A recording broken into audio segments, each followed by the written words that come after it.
நம்மளை சுத்தி நடக்கிற சில அரிதான விஷயங்களை அதோட மதிப்பு தெரியாமலே நம்ம சாதாரணமா கடந்து போயிட்டே இருப்போம். பொங்கலுக்கு ஊருக்கு போயிருந்த போது செடிகளுக்கு மூடாக்கு போடுறதுக்கு இலைகளை எப்படி பக்குவப்படுத்தணுங்கிற சம்பந்தமா ஒரு வீடியோ பதிவு பண்ணிட்டு இருந்தேன். அதுக்காக நான் மாமரத்துக்கு அடியில இருந்த காய்ந்த சருகுகளை சேகரிச்சிட்டு இருந்தேன். அப்போ ஒரு வெள்ளைவால் குருவி சுத்தி சுத்தி பூச்சிகளை பிடிச்சு சாப்பிட்டுட்டு இருந்தது. நான் வீடியோ எடுத்துட்டு இருந்த மொபைலை வச்சு அந்த வால்குருவியை வீடியோ எடுத்து ஒரு சின்ன வீடியோவா இன்ஸ்டாகிராம்ல போட்டுட்டு இருந்தேன். மொபைல்ல ஜூம் பண்ணி வீடியோ எடுத்ததுனால அந்த வீடியோ அவ்வளவா தெளிவா இல்ல. இருந்தாலும் அந்த வீடியோ ரொம்ப நல்லா போயிருந்தது. அந்த வீடியோல நான் கொஞ்சம் அரைக்குறை இன்ஃபர்மேஷன் தான் ஷேர் பண்ணியிருந்தேன். நிறைய போட்டோகிராஃபர்ஸ், பேர்ட் வாட்சர்ஸ்லாம் அது எந்த இடம்னு சொல்லிட்டு என்கிட்ட மெசேஜ் பண்ணி கேட்டிருந்தாங்க. அது எனக்கு கொஞ்சம் ஆச்சரியமா இருந்தது. ஏன்னா இது நான் சின்ன வயசுல இருந்து பார்த்து வளர்ந்த பறவை. எங்க அம்மா எனக்கு இதை காமிச்சு சோறு ஊட்டுறது இன்னும் எனக்கு ஞாபகம் இருக்கு. சில நேரங்கள்ல எங்க அம்மா அந்த வெள்ளைக்குருவியை காணோம், செம்பழுப்பு நிற குருவி தான் இருக்குன்னு சொல்லுவாங்க. இது நிறைய பேர் கண்களுக்கு மாட்டாத கொஞ்சம் அரிதான பறவைன்னு சொல்லிட்டு எனக்கு அப்போ தெரியவே தெரியாது.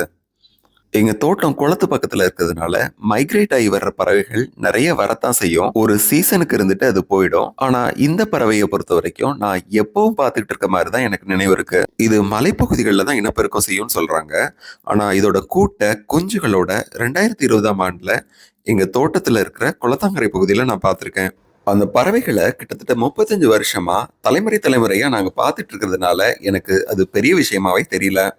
அந்த வீடியோவால எனக்கு நிறைய எக்ஸ்பர்ட்ஸோட தொடர்புகள் கிடைச்சது. அது மூலமா தான் எனக்கு பேர்டஸ் ட்ரைபோட அறிமுகமும் கிடைச்சது. சாட் ஜிபிடி இன்டர்நெட் மூலமா கிடைக்கிற தகவல்களை விட அவங்களோட எக்ஸ்பீரியன்ஸ் மூலமா நமக்கு கிடைக்கிற அறிவு இன்னும் பயனுள்ளதா இருக்கு.